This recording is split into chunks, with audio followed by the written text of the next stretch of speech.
Audi TT RS Roadster Review. What is it? The Audi TT RS Roadster takes the hardtop TT RS's formula of brutal, chasing quattro-equipped pace and lops the roof off to open you up to the elements. Of course, as well as adding a closeness to Mother Nature, removing the roof impacts the car in other ways. Chiefly, it brings a weight penalty for the necessary structural reinforcement, in this instance making the Roadster 90 kilograms heavier than the coupe. The knock-on effect of which is 0 to 62 miles per hour time of 3.9 seconds, 0.2 seconds slower than the coupe, and marginally worse fuel economy, as well as a price increase of £1,750. The good bit? Well, for starters, you get an oral sensation that's rare among soft tops in this price bracket. Everything else remains the same as the coupe, which means Audi's virtual cockpit, fancy OLED taillights and, of course, the 394 bhp 2.5-liter 5-cylinder engine are all present and correct.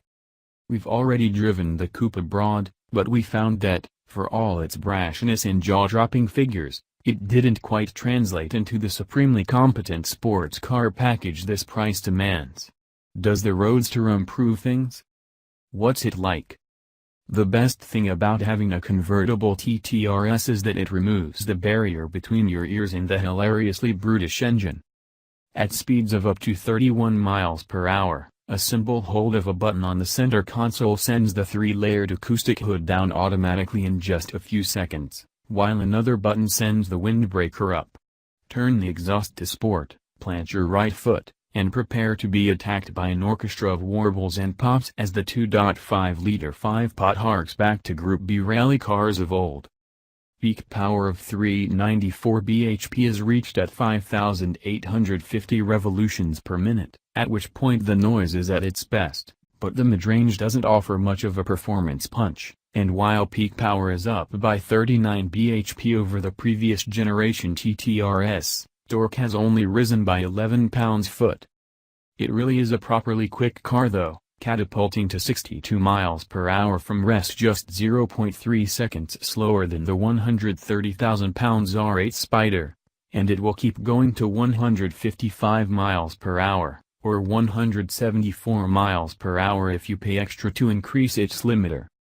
This missile-like performance is achievable thanks in part to the Quattro all-wheel drive system. The sophisticated drivetrain, tailored specifically for the TTRS, offers great traction off the line and on the move and can send up to 100% of the drive to one axle if it sees fit, although it rarely happens either way. The steering isn't particularly involving and its nose will wash wide on corners eventually, even if this TTRS is a more agile car than its predecessor. The 7-speed dual-clutch automatic transmission can feel a tad lethargic if left in its automatic mode, but the shifts are smooth and the tactile steering wheel-mounted paddle shifters offer rapid manual changes. The ride is good on adaptive dampers and standard 19-inch wheels, and there's enough travel in the suspension to avoid crashes and thuds over UK roads. The Roadster's reinforced structure doesn't detract from the coupe's dynamic experience, and with the hood up it keeps the cabin very well insulated, with only a bit of road draw to at motorway speeds. However, while the boot is bigger than that of the previous generation Roadster, thanks to an increase in wheelbase, it's quite a stretch to call it practical. The load bay goes back quite far, but the need to accommodate the fabric roof means the opening isn't very big and it's not very deep. A couple of weekend bags will fit, but anything more substantial will be a struggle. Inside, Audi's virtual cockpit digital instrument cluster is standard and works as brilliantly as it does on Audi's other models, giving the manufacturer one up on its rivals. The driving position is also excellent, with plenty of adjustment in the seat and steering wheel.